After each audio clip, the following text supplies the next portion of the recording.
Today's film is quite well written and made, but let it serve as a dire warning of just how long you should not leave meat out before cooking or serving. Howdy, I'm Jeff Goldsmith, and this is the Q&A. My agenda is simple. Each week I plan to bring you in-depth insights into the creative process of storytelling. And folks, all right, it's not a public service announcement. It happens to be a film nominated for Best Picture and, of course, Best Screenwriting, amongst other things. And today's guest, Ruben Östlund, was very generous with his time in chatting about Triangle of Sadness. Now, I gotta say, this film was a lot of fun to see with a crowd. I am, of course, referencing a certain scene that has some food poisoning that I'm sure you've heard about, but I won't say any more because we're still in our non-spoiler section. But when it comes down to it, there was a lot more to this film than just that scene that has people buzzing, and we get into it today, and there's a lot to discuss. It's a very thoughtful script. It's very fascinating when you really lay it out and examine it. And Ruben was very forthcoming about his creative process and what it took to get Triangle of Sadness made, so I know you'll dig this episode. And folks, I hope you check out Backstory Magazine over at backstory.net. We are just weeks away from publishing our Oscar issue. This will be our 10th Oscar issue because we're 10 years old. And there's going to be a lot of cool stuff in it. You're going to be able to read screenplays in their entirety of Oscar-nominated films, and of course, interviews with Oscar-nominated filmmakers. If you've never read Backstory before, you could read us on a desktop or laptop or via our iPad app, Backstory. And you could test drive us by reading our free issue. You could do that either in an iPad or at backstory.net, and you could see what we're all about. And if you like what you see, and I hope you do, I hope you'll consider supporting independent film journalism and becoming a subscriber by using discount coupon code SAVE5. That's SAVE and the number 5, and that will save you $5 off a 1-year subscription. Look, it would really mean a lot to me to have my podcast listeners in iTunes and Spotify, and my YouTube watchers of the Backstory Magazine YouTube page, which is where you could see all these Zoom interviews, support my passion project. So thanks for considering becoming a subscriber. But now let's jump right into our interview with writer-director Ruben Östlund about Triangle of Sadness, which has been Oscar nominated for Best Picture, Best Director, and Best Screenplay. Okay, Ruben, it's good to see you. Thanks for joining us today. Good to see you. Thank you for having me. I'm a longtime fan of your work, and I gotta say that Force Majeure was the first film of yours that I had seen. I saw it in theaters with an audience. It is just a work of genius, in my opinion, and the genius of the awkwardness of possible cowardice. I think the word cowardice is okay because it's a father running away from what he perceives as an avalanche, leaving his wife and kids behind. What was your biggest lesson making that? Before we get to Triangle of Sadness, I can tell you the starting point of making that movie. Yeah. I had seen a YouTube clip where it was a group of tourists that were on an outdoor restaurant or a terrace high up in the mountains, somewhere in the Alps. And all of a sudden, all these tourists are starting to look on a mountainside where there's an avalanche tumbling down the mountain. And it starts with all these cheering and like, wow, beautiful, And I got so interested in these 3 seconds when the sharing goes from joyful laughters into nervous laughters and to screams in panic. And what happens was that the snow smoke reaches the restaurant and you see everybody's fleeing. It turns out that it's only the snow smoke that reached the restaurant. So there is no catastrophe. And 10 or 30 seconds later, the snow smoke is gone and people have to go back to the seats and they have to continue their lunch. And for me, it was something very existential, interesting with like, oh, we're going to die. But no, we didn't die. And now let's continue with lunch. And maybe you have done something, exposed something of yourself when the fear of death was there. I was looking into like statistics about how we behave when it comes to catastrophe situations. And I was looking into ferry time catastrophes like ships, like Titanic to Estonia. And what you can tell is that the one that survives in these extreme situations are men in a certain age. And the one that dies are actually women and kids. So the idea that men are like sacrificing themselves for the women and kids is actually not 100% true. It's actually the opposite way around. And it was the clash about our expectation of the man and how we actually behave and what survival instinct is bringing out of us. That was really what I got interested in and why I want to make the movie, to deal with the gender expectation and see what is true in it and so on. It's a great social commentary. It's all that they needed for their relationship to go into crisis, which is just a great starting point. And I love the movie. I can't say enough good things about it. You won the Palme d'Or can for The Square. That was the first time you won. You also won for Triangle of Sadness. What felt different about writing The Square, if anything? Because again, your work just keeps progressing straight up a level each time. And I was just curious if there was anything that felt different when you were writing The Square, or was it just another movie that you truly wanted to see? I think that every movie have the challenges. And I think that The Square origins from an idea that me and a friend of mine created, that was to create a symbolic place where we change the social contract in between people. And we actually did in 4 cities in Sweden and in Norway now, we have built a square, a white marked square, where there's a sign connected to it where it says, within the square, we share equal rights and responsibilities. So this art piece was the origin of the film. The reason that I did this art piece together with Kalle Boman was that there was a certain kind of robberies that was taking place in my home city, where there were a group of boys that was robbing other boys in the center over and over again, even though there were adults people just next to them and no one interacted. So we wanted to create a place where you could go and stand if you needed help. And then it was my obligation as a fellow citizen to address these persons. And how do you create a script about that? That was really the biggest challenge. Got up with the idea that the film could take place in an art museum, since we had made an exhibition with this art piece in an art museum. But still, it was something missing with it. You know, what aspect is it that is interesting? And for me, the script solved a little bit when I came up with the idea of a publicity agency that is trying to promote the idea about the square. Right. And they are saying, I'm sorry, but everybody agrees on these humanistic values. Everybody says, yeah, sure, there's no conflict in it, so it's impossible to get any attention. And for me, that point was where I felt that we could point out something about the media climate that we are dealing with in our world. If we don't have a conflict, you don't have a news and you don't get attention. So the publicity agency and the 2 PR guys that is in the film, when I was writing the scenes with them, then I could also portion with the other ingredients of the film, and I could understand and have an overview over the structure. I mean, the structure is perfect in that film. I love that film. I've read that you like to pitch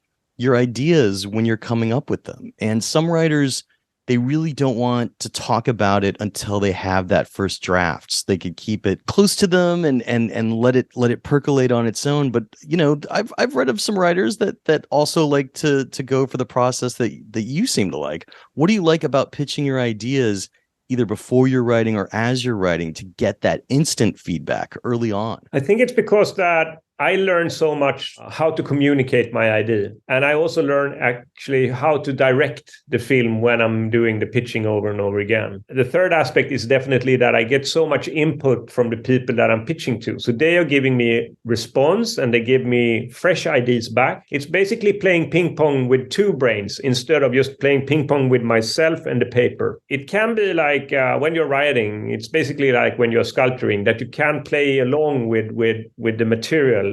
But when you are in the beginning of the process, it's very important for me to throw out a couple of ideas that is around the film and see how people are reacting. And I have some quite interesting experience of really good ideas that comes from someone else. So for an example, Force Majeure that I told you about, and I said to a friend of mine, I want a family sit on this outdoor restaurant and I want them to run away and then go back and sit down and being ashamed. And my friend that I told this, he's an actor. He just said to me, what if only the father runs away? And there is the film.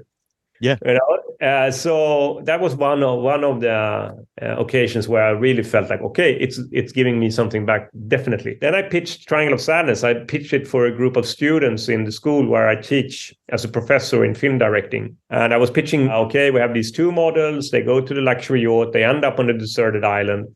And on the deserted island, we have models, billionaires, and then a mechanic from the boat that also is flushed up. And this guy, he's the only one that knows how to fish and make fire. And then it's like one of the students is just putting up his hand, Shahab is his name. And he goes, isn't it more interesting if it's a woman?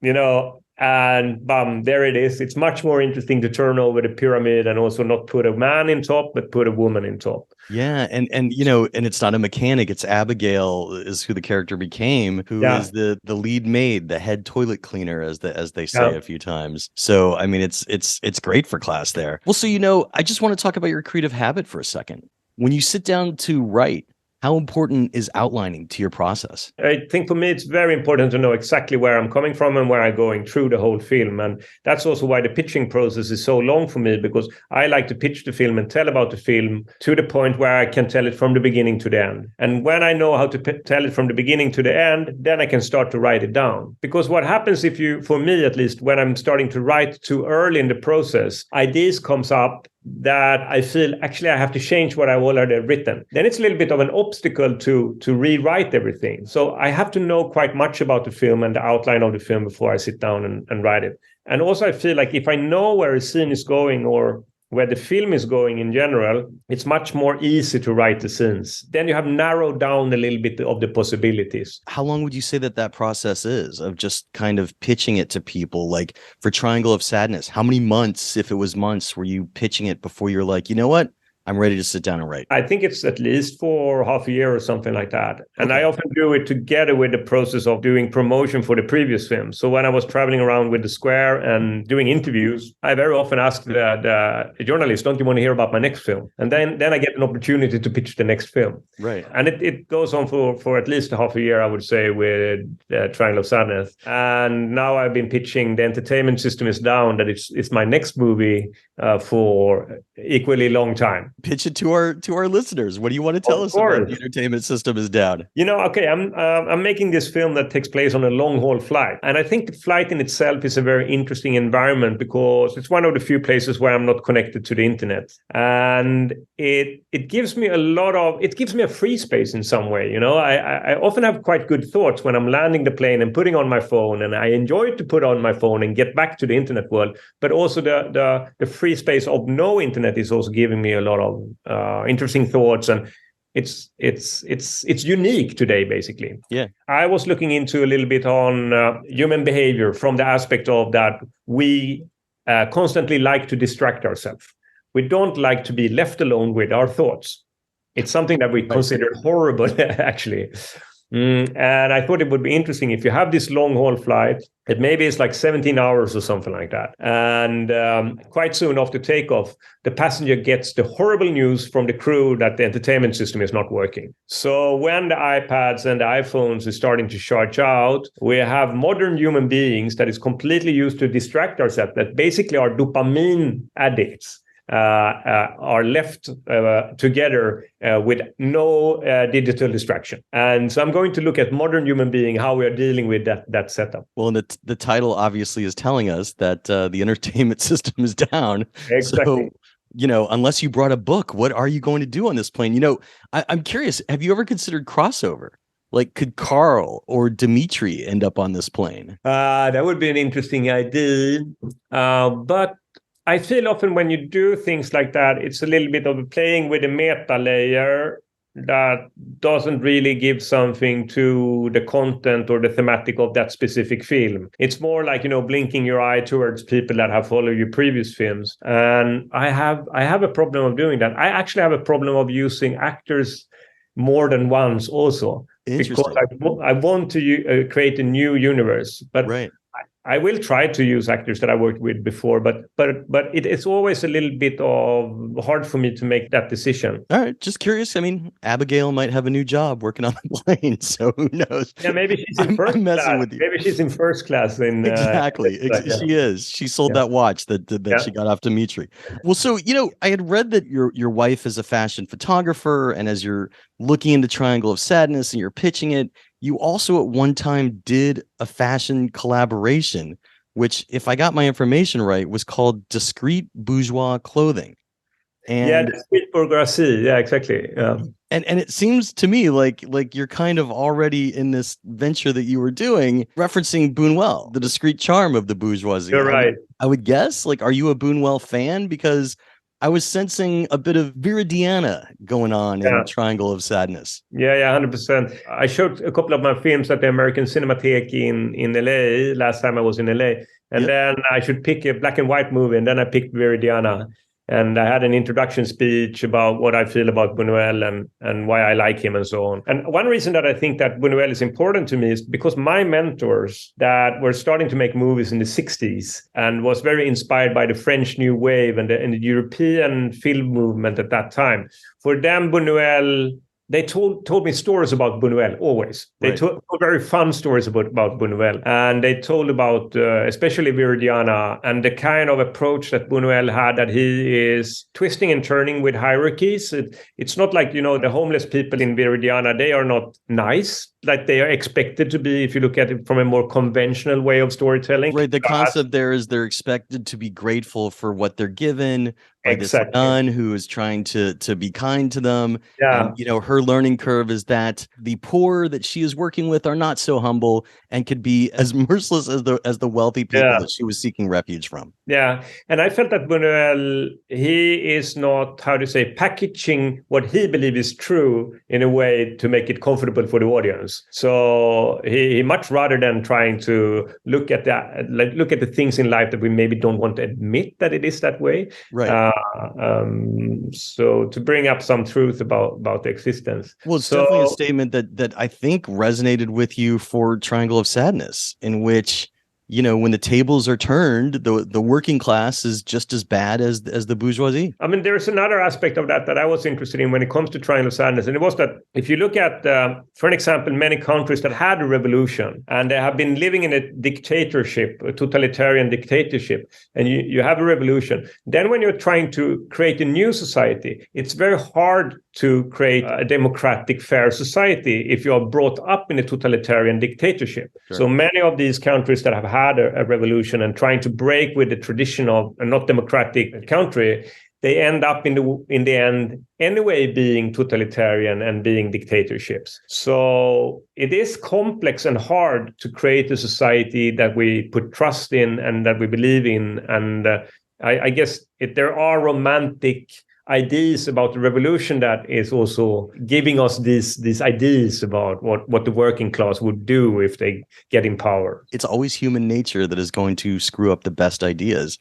Just curious, was Discreet Bourgeois a popular brand? Did that experiment work out for you? I actually don't think it was many of the clothes that was released, but I had quite much fun doing it because I did a tuxedo called Lumiere after the cinema in Cannes. Right. I did a ski jacket since I come from the ski film background. Sure. That is called Sainte-Foy after a ski resort in French Alps. And I also, on the clothes, I also had a little description of what discrete bourgeoisie was. It comes from a research that is done on zebras on the savannah. And he asked himself, why does the zebras have a black and white fur when they live on the sandy yellow savannah? Wouldn't it be better if the camouflage was sandy yellow? So he was trying to look at the zebras, follow them, and study them. And he tried to study an individual in the herd, but it turns out it's almost impossible because they escape, they disappear in the herd. Then he sprayed one dot on the side of the fur of one zebra, and then he could follow it. But what also happened was that it almost immediately got taken by lions. So when the lions could spot the zebra, they could also tire it out and catch it. So he realized, okay, the fur that the zebras have is, of course, not to hide in the environment. It's about hiding in the herd. Right. And he was bringing parallels about this to the fashion industry, because the fashion industry works exactly in the same way. We are having a camouflage so we can hide in our herd, the social group that we feel connected to. Therefore, it's very important for the fashion industry to change fashion every spring and every fall, because then we have to consume more clothes. So I was writing about this in the Discrete Bourgeoisie, like here in the neck, there was like a tag. And I said, with these clothes, you can hide efficiently in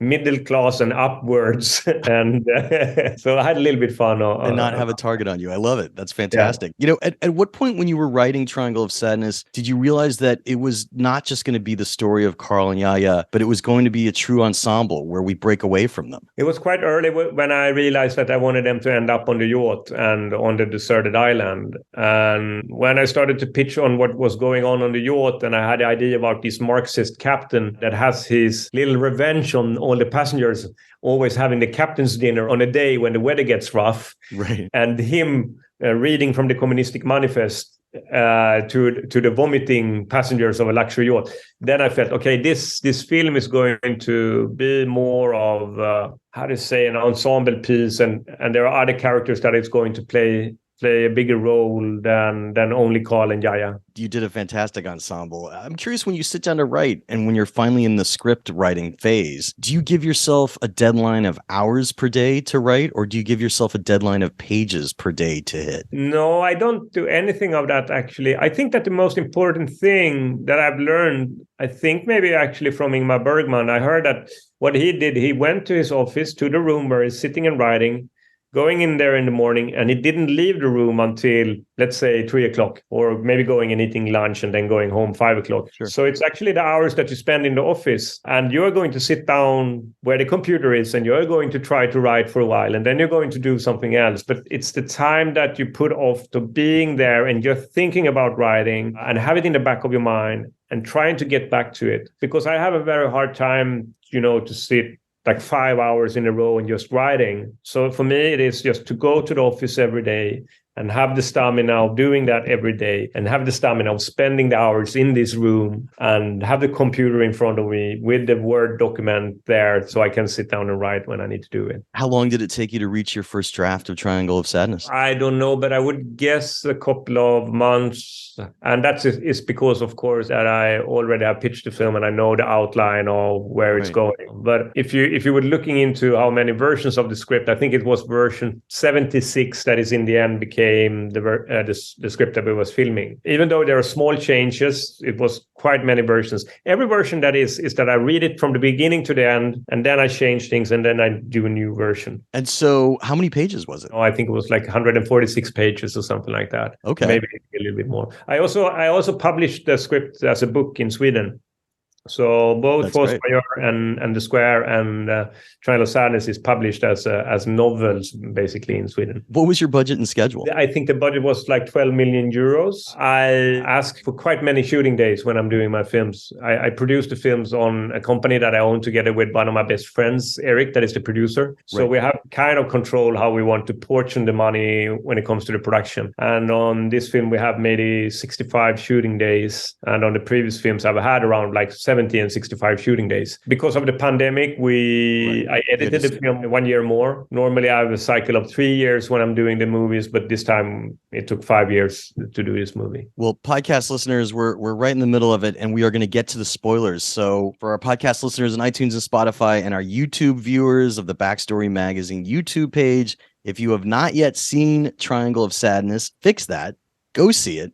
Press pause, come back, and we're going to talk spoilers. Are you familiar with the musical theory of call and response in music? Because it's kind of like the way a song starts on a note and then it's answered on a note. And it seems to me, in a way, probably, I'm sure subconsciously, that you were doing that throughout this screenplay, in which you're doing the call of socialism, you're doing the answer of capitalism. They're going back and forth from beginning to end, be it the conversation between two people on a date of who's the right person to pay, who's most well positioned to pay, who is society expect to pay, all the way to the end of who has contributed the most to society, deserving the goods and materials of the haves and the have-nots. At what point did you realize that essentially the arc was going to go from literally a luxurious restaurant to people quibbling over pretzels on a beach? Because it's a hell of a journey to go from that beginning to that ending. First, I can tell you, like when you said like you had a note and then how you answered to that note, like that I did. I think that turning points is something that is very important in my movies, and turning points in the situations. Like, for example, you can go to small turning points. That is like when Carl and Yaya is in the restaurant, and Carl is asking Yaya, so you didn't see the bill when it came on the table? Seriously, you didn't see it. And he is cornering her. It's a turning point. All of a sudden, he has a little bit more power. Then comes another turning point, which is that Yaya says, wow, and I'm leaving. And then he's like, no, wait. So turning points can be also in these small situations. And they are like something that is corresponding on what we have just seen and giving something back to it immediately. A turning point can also be the pirates are blowing up the yacht and they end up on a deserted island. Right. So all these turning points that is throwing things back and forth is giving the audience new energy. It's something that just shows the setup from a different perspective. Then you ask me like, okay, when I decided to that the film should end up on a deserted island, or that I know that it should be about that. And I think that, if you look at Marx's theories about our behavior, Marx, he had a sociological approach in order to understanding human beings. So he was not saying this individual will act in this way and that specific individual will act in that way. He said that our action comes from the position we have in a financial and a social structure, that our behavior comes basically from the materialistic. So if we have, for example, a rich person is going to behave in one way and a poor person is going to behave in another way, rather than the individual differences. And I thought that like, if I want to highlight this, I have to have three different environments that is showing where the characters are in different position of these hierarchies, that we see that their behavior is changing. So that was something that I knew already from the beginning, that I wanted to go to. For example, the deserted island, where people that before had been in the power position and had the resources should have nothing, and the one that had the skill and the know-how to do something should be the one that was in the power. Ooh, hey, I'm jumping in really quick to remind you to check out Backstory Magazine over at backstory.net. Folks, if you've never read us before, I really hope you check us out, because we are just about ready to publish our Oscar issue. It is our 10th Oscar issue, as we have turned 10 years old. That's right. We're no longer a toddler. And look, if you've never read us before, I hope you read our free issue,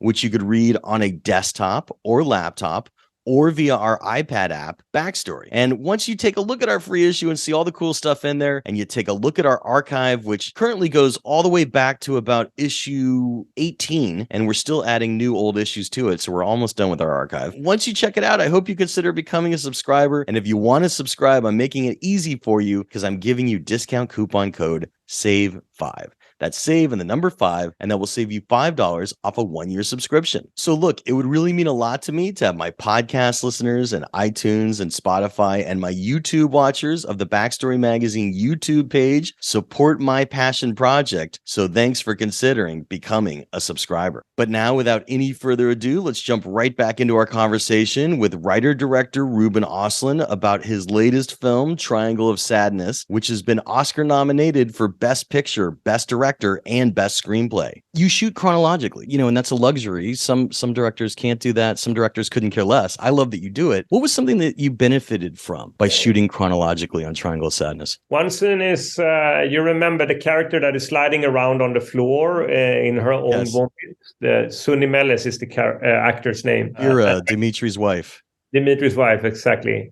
And when we were shooting those scenes in the studio, and she did such an extraordinary performance, also with the vomiting over the table and so on, I realized this will be a character that we will invest quite much in when we are on the yacht. And so when we went to Greece to shoot the island, I actually could have the possibility to say, I want her body to be washed up on the beach. I want her to be in the film one more time. So that scene was a product of the possibility of shooting chronology. I had read that she's able to actually make herself vomit for real. Is that true? Yes, it's true. When I did the first test filming with her, she told me that she had been on stage where she had a role that when she was vomiting on stage, and she did this for over 100 times, so she developed the skill of like swallowing air and then actually letting it out and bringing things with the air. So yeah, she know how to do that. Well, so did she vomit for real on your set? It's a combination of rose hip soap that she was swallowing and a tube that we was attaching to her mouth and into her mouth, and CGI. But part of it, I will not tell you which part, is a real vomiting. Well, because you could enter into that kind of weird zone of the pie eating contest from Stand By Me, where somebody really vomiting, that smell could induce vomiting in other people around them, and things could get really out of control. Let's talk about the vomiting for a moment. I'm here in Los Angeles, and I went to see Triangle at the Arrow when they were doing it. Neon had the good fortune to pass out the official Triangle of Sadness vomit bag, and I was just like, what is going on? But this movie has a vomiting scene. I never thought in my lifetime I would see Monty Python's The Meaning of Life outdone, but you, sir, have outdone it. And what's interesting is you could say that the vomiting traces back to an alleged act of kindness where one of the luxury passengers insists that everybody take a break and go swimming. And when they come down to the kitchen, the chef is like, wait a minute. We can't leave this food out. And they're just like, well, that's what they said. And we have to, customers always right. We have to do it. And possibly that, because, we can never know for sure, but also the storm itself. And of course, the dialogue of this argument that's going over the loudspeakers is inducing this vomiting. So at what point did you realize in your script that you were going to have a scene where socialism versus capitalism was argued on a loudspeaker during a storm with possibly food poisoned passengers just vomiting everywhere? Because it's a wild scene. I absolutely love it. But those two elements together is what makes it work. I'm not sure it would have had the resonance if it was just a storm with people vomiting. No, I 100% agree. I think it's important that, as you say, that the class aspect and the hierarchies of a yacht is brought into the film first, and you see that we have all the people like serving the passengers. And when I was getting into doing research about the yachts, I got to know quite much about, for example, the people working with service. They are not allowed to say no to the guests. So in the pep talk speech that the chief steward has, she says, if they want an illegal substance, if they want a unicorn, yes, sir, and it is actually kind of accurate when it comes to the service on these yachts. And I decided quite early in the script that since I think that the film have a certain kind of like, at least looking at Marxist theories a little bit, I wanted to have a Marxist captain on the yacht. And I wanted him to be able to actually read from parts of like the history of socialism and things like that. And I thought it was just completely absurd and funny if he does that to people on a luxury yacht that is vomiting and are completely seasick, and that he should be so drunk together with a Russian oligarch, and they should have a lot of fun. But it's essentially an American Marxist versus a Russian capitalist. Exactly. So again, you're reversing the roles. I mean, it's a brilliant scene. How long did it take you to shoot the scene? We had 13 days of shooting for the whole storm, basically. So we were spending 13 days on a rocking boat that was like rocking like that in a studio that we built it on a gimbal. Right. Then we shot, like, it was kind of fragments that we shot, really a couple of vomits there and a couple of vomits there, and then the big tricky part of doing the film was basically to edit these things together and to do a curve, like an escalation of everything. Right. And in the script I actually had written like that I want the scene to go 10 steps further than the audience expects. Because when you're dealing with something like vomiting, it can quite quickly be a little childish or like, oh yeah, I get it. But if you go further than the audience expect, then you create something that is like a risk for them. But how far is this guy going to go? And it is a point in the script where it says, here the audience should start to feel empathy for all the rich passengers and want this to stop. That's amazing. It was one of my favorite scenes, and of course everyone loves it. And as you said earlier, pirates try and invade them, and we see Winston and Clementine, our luxury arms dealers, when a grenade is lobbed onto the ship, they say, I think it's one of ours, dear. And it's just an absolutely perfect line. Yeah, yeah. But you know, the pirates even are unsuccessful in their takeover of the ship because the ship, you know, sinks. And they are unlucky, you know. They blow up a pipe where the fuel is, so the whole boat explodes instead. When did that idea occur? Because again, you're mixing it up for a very distinct and different third act that again is different from everything that came before it. Which but I mean, it's completely kamikaze if you do a movie to throw in a couple of pirates that then is gone and not in the film anymore. And maybe, okay, there's one character on the island that possibly is a pirate or not. Right. The pirates is only used in order to bring in the fun parts about the hand grenade. Because I thought it was so fun to have a very cute British old couple that when they start to talk about the profession, it turns out that they're selling hand grenades and landmines. And I was in love with the dialogue line. So what do you do? Well, our products have been involved in many conflicts for democracy all over the world, you know. Right. And I was loving the line that when the hand grenade is rolling over the deck, touching the feet of Clementine, she leans over and picks it up and looks at it. And whoa, Winston, isn't this one of ours? You know, like, and that she even would not be fast enough to finish that line. So isn't this one of puff? And that they would go with a small puff. You see the boat in the distance and you hear puff. And the interesting thing about the third act is now that you're stranded on the island, all the currency that we've seen throughout the film being discussed is kind of worthless. Beauty's worthless. Money is basically worthless. I mean, literally, they're trading expensive jewelry for pretzels and snacks. Yeah. And Abigail steps up as the only person who has survival skills and becomes the new leader. Already that's genius. I love it because it's a great twist role reversal. But here you have Carl, who is kind of lost at sea throughout the whole film, right? He's riding Yaya's coattails. He's you know, going on this luxury cruise because of her to begin with. And now Abigail he sees as possibly his new caretaker, and they begin a relationship. Yeah. At what point did you realize that it was going to go that quickly? Because theoretically, they're stranded for what, 3 days, and that's how, or do you think it's longer? No, I think it's maybe 3 days in the beginning. I really wanted it to go quick because I'm not so interested in the survival part of a deserted island. I'm more interested in like the hierarchies change and the pyramid that flips over, and I was very interested in putting a female cleaning lady in the power position, and I wanted to look on how is she going to use her power? Is she going to abuse it in some way? Is she abusing her power? Can we understand her behavior? And I definitely wanted to look at a man that is aware of his currency in his sexuality and beauty. I wanted him to know, okay, I can trade this for more fish or more pretzel sticks.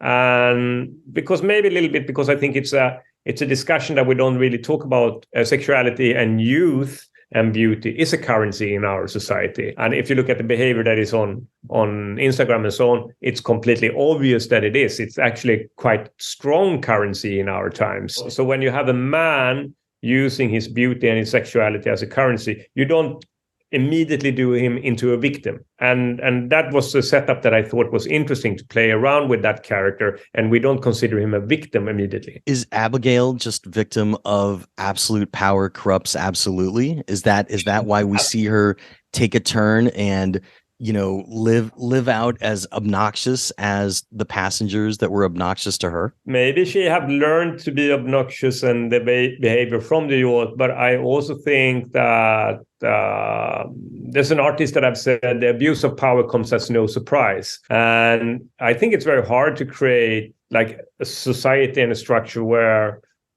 we are taking away all the corrupt aspects of it, and that we are not using our power position in an advantage for ourselves, for people that are close to us. And when Abigail had that speech, you know, I'm taking responsibility for everyone in the group here. I'm fishing, I'm making the fire. Shouldn't that give me some kind of advantage? Right. And Paul says, yeah, of course it should. And, you know, I can understand her in some way, you know. I wanted to look at her as someone that all of a sudden have this position that she never had before. And she starts to feel it's kind of comfortable.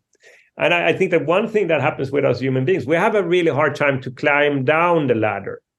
It's climbing up the ladder we easily do. But when we have found our position, we are like clinging on to it, and we will never let go, and we don't want to let go. So we're getting used to being treated in a certain way quite quickly. I think, for example, when you start to fly business class, you don't want to go back to flying economy. I mean, it's sad, but you all of a sudden you are so comfortable there, and then you don't want to go back. You teach a class on directing, as you said, and you're known for doing sometimes 20 plus takes. And, it was reported that on this, sometimes you would do a countdown when you're in your last 5 takes. How often did you find yourself in editing using as your footage in your film something that was from your first 5 or 6 takes, or was it really the stuff that was by take 20? I would say, like in The Square and Triangle of Sadness, when I started to shoot more like counter shots, so I had more than one shot for the scenes, because in my previous films like Force Majeure and Play and Involuntary, I very often used like one camera position and I shot the whole scene, and not giving me the ability of cutting in the scene. Then you really had to pull it off all in one take. Right. So that's when I developed that kind of shooting method that we are trying to peak in the end of the day. We put up the camera. This is what we're going to shoot today. Now let's try to investigate what will it look like when these things that are in the script is happening on screen, and starting to work with the details. And back then I probably did more like 40, 50 takes on every camera position. I think that the worst director I have been, if you put it that way, is that I did 120 takes on one of the scenes in Play. Wow. And you wouldn't believe me when I say which one it was, because it doesn't look complicated at all. But when it comes to Triangle of Sadness and The Square... Were you using takes from the end of your day or from the beginning of like... No, but very often it is in the end of the day anyway. But okay. Because I was doing the same thing. But it's a way of, for me, because I think that shooting for me is so much about trying to really find out, do I believe in this that is in front of the camera? How absurd it is in the script, I have to believe in it when I'm looking at it. And when I start a shooting day, I very often feel, oh my God, this is so bad. I don't believe in anything.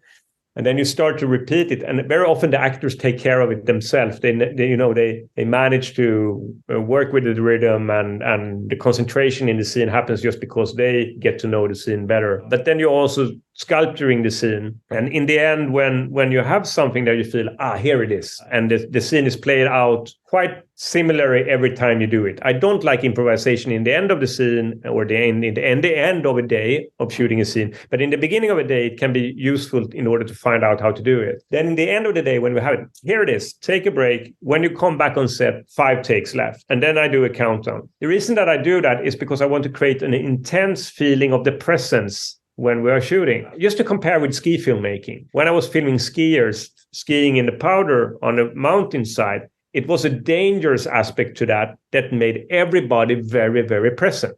So like, okay, it's now or never. We are following the skier. And since everybody's so concentrated and trying to now, capture this moment, taking the moment as something that is holy, it's an important moment that is happening. I want to create that when we are shooting also. So I started to gather the whole crew on maybe when it's 3 takes left to sit around the camera. So they also give maximum attention to the actors. What they are doing plays a role. It matters. And then take 2, and final take I've started to do with a gong. So I have a gong that I hit. Boom. You really do use a gong. Okay, great. We brought the gong to set. And instead of saying action, when you can't hear the gong anymore, one of the actors have given the task to cue and start the scene. And very often when you do that last take, it's like the presence of the moment is like vibrating. Right. Everybody's hoping, let them pull off the best take now. But one thing that happens though is the last take is sometimes you push in too much energy. So the second last take is better than the last take. Got it. Well, it's good to ask questions in art, and your film ends on a question. And I know that you're not going to tell us the answer, and nor would I want to hear it, because it's best left as a question. Is Abigail going to kill Yaya? Or is Abigail going to consider going to work for her as an advancement? when they realize that they're not on a deserted island, but they're at the, backside of a luxury resort. But I read something interesting. The actor that plays Abigail said that when she filmed it, she felt one way about it, and she was very serious about how she felt.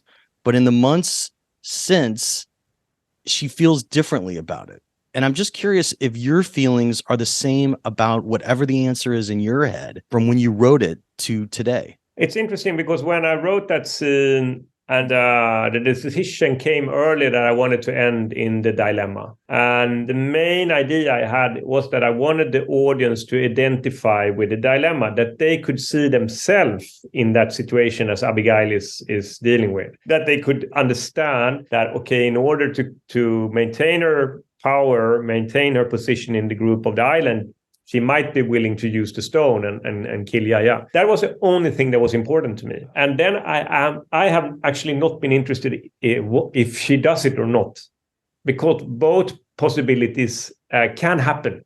For me, both possibilities are realistic. And it's just the way of working with dilemmas. I love dilemmas because dilemmas is giving the character dealing with it 2 or more options, and none of them are easy, and all of the options have consequences. So if she kills her, she have to do something horrible to another human being. If she drops the stone, she have to go back to her position that she was in before the island. Right. Both of them are painful. And that was what I was interested in investigating. It's a great way to end the movie. I forgot to ask earlier, was this a one camera shoot or did you have multiple cameras? No, it was one camera shoot. It wasn't. Okay. Just making sure, because that really makes it for those takes. I have a hard time shooting with more than one camera. I've never done it actually. But what I do is that I have the monitor and I put it in a tent and I close that tent and I'm sitting alone in that tent and staring at the screen. It's what's happening there that is the most important thing. Sure. So I have a hard time to have 2 screens. And What was your toughest scene? I think the toughest scene was probably shooting on that gimbal that was rocking. So everything that was in the storm,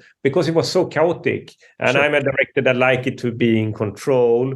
But when you are in this rocking gimbal, and people actually got seasick on the gimbal when we were shooting it, it was chaotic and it was harder to go into change the small details, basically. Well, Ruben, I absolutely love The Triangle of Sadness. Congrats on your Oscar nominations for it. And thank you for being so generous with your time. I can't wait to see what you do next. Thank you so much. And that's how the Q&A went down. Special thanks again to writer-director Ruben Östlund, who's been so generous with his time and chatting about his latest film, Triangle of Sadness, which has been Oscar nominated for Best Picture, Best Director, and Best Screenplay. And folks, I hope you also check out Backstory Magazine while you're surfing around online. You could do so over at backstory.net. And we are publishing our 10th Oscar issue. That's right. We've turned 10. We're no longer a toddler. And our 10th Oscar issue is coming out very soon of Backstory. If you've never read us before, I hope you check out our free issue. You could read us on a desktop or laptop or via our iPad app, Backstory. And of course, to sweeten the deal for you becoming a subscriber, I would love to offer you discount coupon code SAVE5. That's SAVE and the number 5, and that will save you $5 off a 1-year subscription to Backstory Magazine. Look, it would really mean a lot to me to have my podcast listeners in iTunes and Spotify and my YouTube watchers of the Backstory Magazine YouTube page, which is where you could see us have these Zoom chats. It would really mean a lot to me to have you support my passion project. So thanks for considering becoming a subscriber. The Q&A with Jeff Goldsmith podcast is a copyright of Unlikely Films Incorporated in 2023. All rights reserved. And folks, if you want to drop me a line, you could always write in at backstoryletters@gmail.com. And you could find me on social media as Yo Goldsmith on Twitter and Backstory_mag on Twitter. Same handles for Instagram, Yo Goldsmith on Instagram and Backstory_mag on Instagram. And I have a Facebook fan page as well, so I could check that too. I'm Jeff Goldsmith, the publisher of Backstory Magazine and the host of the Q&A. Thanking you again for tuning in and telling you to stay out of trouble. Till next week.